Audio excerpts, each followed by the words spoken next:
வணக்கம். இது கதை புக். நான் கீதா.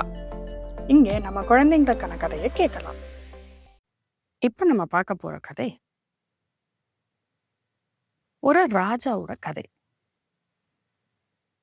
நீங்க நிறைய ராஜா கதைகள்ல எல்லாம் பார்த்திருப்பீங்க. ராஜா வந்து மாறு வேடம் போட்டுட்டு, அதாவது வேற ஒரு ட்ரெஸ் பண்ணிட்டு, அவர் ராஜாங்கிறது வெளியில தெரியாம, வேற கூட அவங்களுக்கு செக்யூரிட்டி கார்ட்ஸ் அந்த மாதிரி யாரும் இல்லாம, அவங்க மட்டும் தனியா போவாங்க.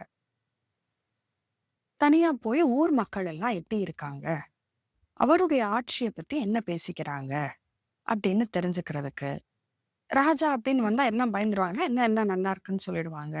ஆ உண்மை வந்து நமக்கு தெரியாம போயிரும் அப்படின்னு. அந்த காலத்துல ராஜாவுக்கு செய்திகள் சொல்றதுக்கு ஒற்றர்கள், ஸ்பை இருப்பாங்க. ஆனா அவங்கெல்லாம் இருந்தா கூட ராஜாக்கு அவரே போய் பார்க்கணும் அப்படிங்கிறதுல ரொம்ப ஒரு விருப்பம் உண்டு. நிறைய ராஜாக்கள் அப்படி பண்ணதான் நம்ம கதைகள்ல பார்த்திருக்கோம்.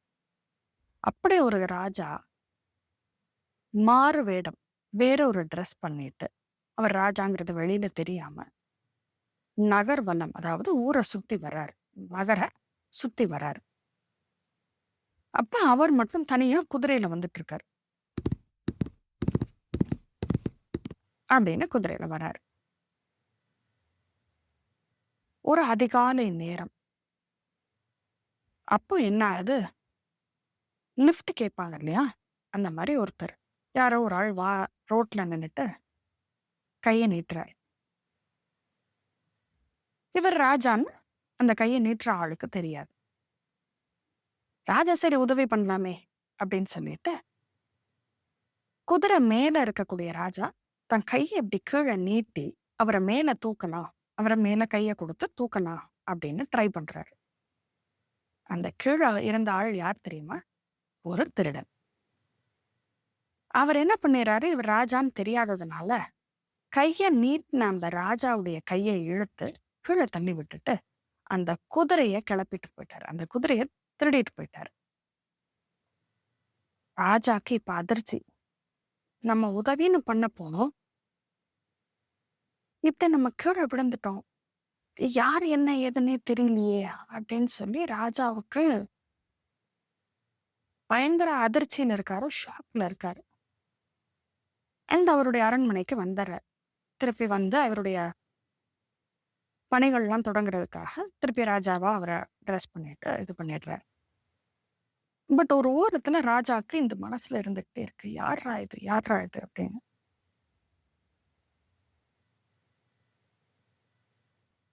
அப்போ காவலர்கள் என்ன பண்றாங்க, ஒரு ஆளை பிடிச்சிட்டு வராங்க. அந்த ஆளை பார்த்தோன்னே தெரிஞ்சிருது ராஜாக்கு அது யார் அப்படின்னு. அரண்மனையில தன்னுடைய இருக்கையில சேர்ல இருக்கக்கூடிய ராஜா, உங்க த்ரோன் இல்லையா, அதுல இருக்கக்கூடிய ராஜா என்னாச்சு அப்படின்னு கேட்கிறாரு.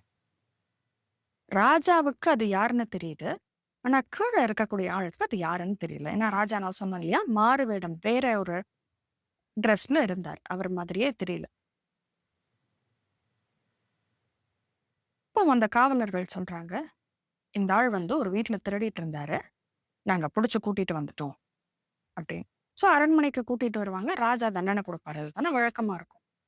இதை கேட்ட ராஜா, சரி இவரை சிறையில போடுங்க அப்படின்னு சொல்லிடுறாரு.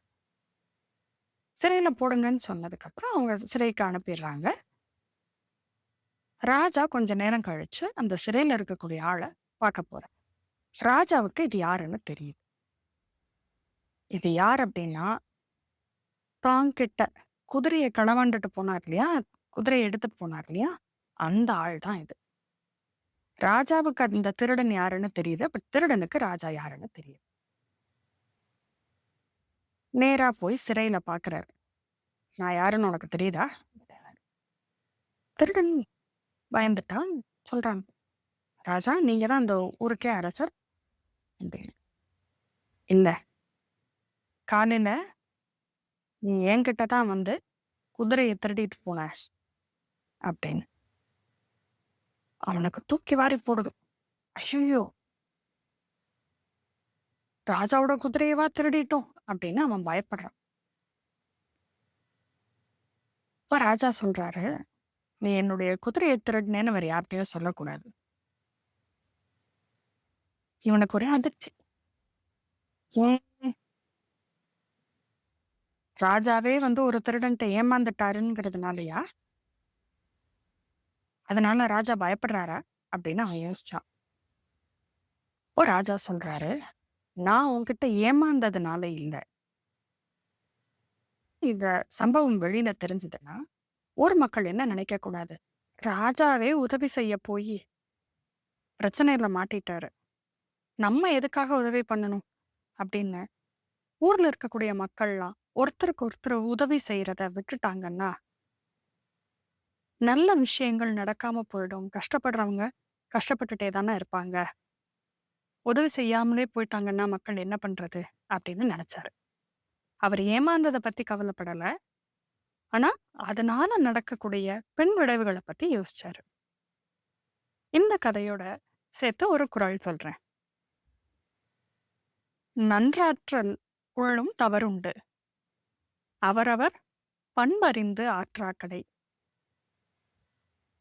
நல்லதை செய்யறதுல கூட தொந்தரவு வந்துருமா, பிரச்சனை வந்துருமா? ஆமா, யாருக்கு உதவி செய்யறோம் அப்படிங்கறத நம்ம யோசிச்சு பண்ணலைன்னா, உதவி செய்யறத பத்தி நம்ம தெரிஞ்சுக்காம பண்ணிட்டோம் அப்படின்னா அதுல கூட நம்ம சில நேரங்கள்ல பிரச்சனையில மாட்டிக்கலாம். அதனால உதவி செய்யறது தப்பில்ல, அதையும் எச்சரிக்கையோட செய்யணும் அப்படின்னு இந்த குறள்ல சொல்றாங்க. ஒரு பழமொழியும் கேட்டிருப்பீங்க, ஆத்துல போட்டாலும் அளந்து போடு. எதை நம்ம செய்யணும்னாலும் எப்பவுமே அவேர்னஸோட, விழிப்புணர்வோட, எச்சரிக்கையா, கான்ஷியஸா நம்ம செய்யணும் அப்படின்னு சொல்றாங்க. இது போல இன்னும் பல சுவாரஸ்யமான கதைகளோட நான் உங்களை சந்திக்கிறேன். இணைந்திருங்கள். இது கதை புக். நான் கீதா.